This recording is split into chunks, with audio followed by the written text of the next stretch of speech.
अस्सलाम वालेकुम। आप लोग देख रहे हैं टीएच उर्दू स्टोरीज़। आप सबसे गुजारिश है, अगर आप लोग मेरे चैनल पे नए हैं तो प्लीज़ मेरे चैनल को लाइक शेयर सब्सक्राइब करें और साथ ही दिए गए बेल आइकॉन के बटन को प्रेस कर दें ताकि मेरी हर नई आने वाली वीडियो आप तक पहुंच सके। उम्मीद करती हूं कि आज की ये कहानी आपको पसंद आएगी। नैना के लिए जो रिश्ता आया था और जिसकी छानबीन चल रही थी वो फैसल का रिश्ता था। उसकी सबसे बड़ी कमज़ोरी और शौक़ परफ्यूम्स जमा करना था। ये बात जब नैना को पता चली तो उसने अपनी ड्रेसिंग को तो बेचारगी से देखा ही, साथ में अम्मी को भी देखा जो किसी सोच में गुम थीं। उन लोगों को नैना से ज़्यादा नैना का घराना भाया था। सादे और बेतकल्लुफ़ लोग, मगर रिवायती बड़े रख रखाव वाले। ऐसे में वो इस घर की किसी भी बेटी का रिश्ता करने पर आमादा थे। ये अम्मी की बेहतरीन दोस्त राबिया की कज़न थी, जो अम्मी और उनके घराने से मिलकर बड़ी मरऊब हुई थीं और उन्हें अपने इंजीनियर बेटे के लिए ऐसा ही रिश्ता दरकार था, फिर चाहे नैना होती, बीना होती या शीना।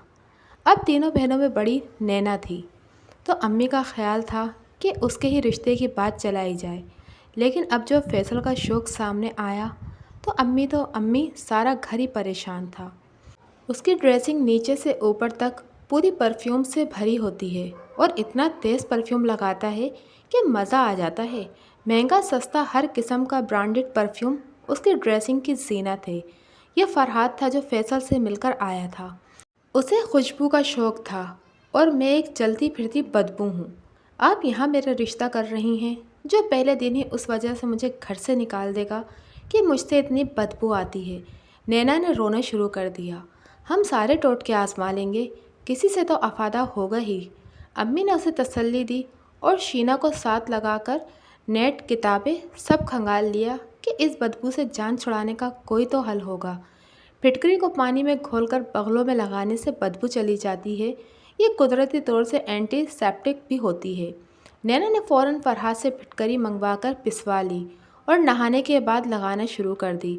लेकिन अभी नहाकर निकली भी नहीं थी कि बदबू वहीं की वहीं थी।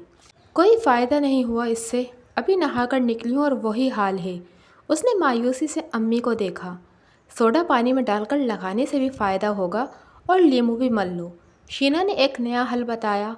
नैना ने वो भी आजमा कर देख लिया, लेकिन रत्ती भर फ़र्क नहीं पड़ा था। शीना ने ढेरों एंटीसेप्टिक लाकर यूं ही उसकी ड्रेसिंग पर पहले से सजाए हुए थे, जिन्हें इस्तेमाल करना या ना करना एक बराबर था। फिर किसी हकीम से दवाई भी बनवा लाई जो मुख्तलिफ जड़ी बूटियों का मुरक्कब थी। वो दिन रात उससे बगलों का मसाज करती रहती। अब पसीने की बदबू में इन जड़ी बूटियों की बदबू भी शामिल हो गई थी। तो मसला ये था कि नैना की बगलों में से पसीने के सबब बदबू आती थी। न सिर्फ बदबू, बल्कि उसके सारे ही कपड़े उस जगह से पीले पड़ चुके थे। महंगे से महंगा सूट भी चंद बार इस्तेमाल के बाद उस काबिल नहीं रहता था कि उसे दोबारा इस्तेमाल किया जाए। अम्मी ने रगड़ रगड़ कर उसके कपड़े धुलवाए, कितने तजुर्बे और टोटके आजमाए, लेकिन पीला पड़ जाने के बाद यह रंग कभी नहीं छूटता था। वो रोज़ाना दिन में 2-3 मरतबा नहाती थी, फिर चाहे सर्दी हो या गर्मी, लेकिन नहाने से 1 सेकंड के लिए भी कुछ फ़र्क नहीं पड़ता था। फ़र्क पड़ता तो बस इतना ही कि कुछ देर के लिए बदबू कम हो जाती, लेकिन होती ज़रूर थी। गर्मियाँ तो गर्मियाँ, उसका सर्दियों में भी यही हाल था।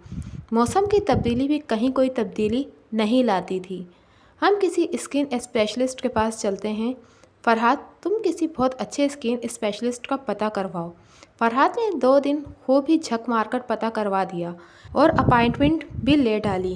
वो अम्मी के साथ पर्स में ढेरों रुपए लिए डॉक्टर के क्लिनिक हाजिर हो गई। ये कोई बड़ी बात नहीं है। कुछ लोगों का पसीना रंगीन होता है, जैसे पीला, सुर्ख, नीला, नारंगी रंग। डॉक्टर ने तस्वीर दिखाई जहाँ उस जैसे ढेरों लोग इस मुसीबत में मुब्तला थे और इसमें आम लोगों की निस्बत तेज़ाबियत भी ज़्यादा होती है। इसी वजह से बदबू भी ज़्यादा है और कपड़ों का रंग भी ख़राब हो जाता है। डॉक्टर ने उसे दवाई लिख कर दी और एक गोली भी रोज़ाना खाने के बाद खाओ। 1 महीने तक खाकर देखो, ज़रूर फ़र्क पड़ेगा। रोज़ाना नहाओ, रोज़ाना कपड़े तब्दील करो, इससे भी काफ़ी फ़र्क पड़ेगा। क्या सिर्फ फ़र्क ही पड़ेगा या ये मुकम्मल तौर से ख़त्म हो जाएगा? मुकम्मल ख़त्म तो नहीं होता, बस थोड़ा बहुत फ़र्क पड़ता है।